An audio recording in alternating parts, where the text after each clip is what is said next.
Hello नमस्कार, welcome back to my channel.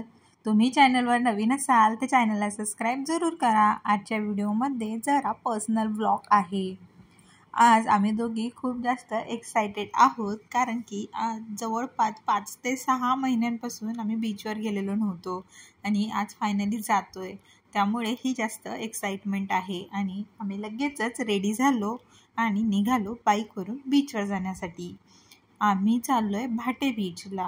रत्नागिरीपासून फक्त 5 ते 6 मिनिटाच्या अंतरावर असणारा हा बीच खूप छान आहे आणि जवळच असल्यामुळे इथे बऱ्याच जणांची फार गर्दी असते। पण गर्दी जरी कितीही असली तरी तुम्हाला हा बीच क्लीन दिसेल, म्हणजे घाण आहे किंवा काही नाही। आणि जे म्हणतात ना, कोकण म्हणजे स्वर्ग, कोकणात आल्यावर ते कळतं की खरंच यार काय कोकण आहे, म्हणजे निसर्गाने भरभरून दिलंय। आणि हे जे म्हणजे समुद्र आहे तो देखील क्लीन पाण्याचा समुद्र आहे आणि इथं बरीच गर्दी असते। आज जरा पावसाचं वातावरण आहे त्यामुळे, पण तरी देखील बरीच गर्दी असते। पण तुम्हाला कुठेही कचरा वगैरे काही दिसत नाही। म्हणजे जर तुम्ही मुंबईतल्या जुहू बीचला वगैरे गेलात तर अशा पाण्यात तुम्ही जर 5 मिनिटं उभे राहिलात तर तुमच्या पायाला ते पॉलिथिन वगैरे असा कचरा वगैरे लागतो। इथं तसले काही प्रकार नाही आहेत।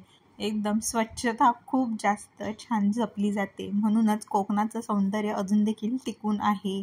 मस्त असा समुद्राच्या पाण्याचा असा थोडाफार आस्वाद घेतला, मस्त फिरलो आणि त्यानंतर नंतर आदी आणि बाबांचं असं बीचवर हे खोदकाम सुरू झालं। लहान मुलांना या गोष्टीची खूप आवड आहे आणि बाबा देखील आदीला पुरेपूर मदत करतात। त्यानंतर थोडासा पाऊस येऊन गेला। मी पहिल्यांदाच बीचवर पाऊस अनुभवला। खूप भारी अनुभव होता। आणि त्यानंतर ही दोघं पाण्यात खेळायला गेली आणि मी जरा वॉक केला। खूप छान वाटलं आणि आजचा हा दिवस खूप छान गेला, कारण पावसाने इथे हजेरी लावल्यामुळे थोडीशी लोकांची गर्दी कमी झाली आहे। पण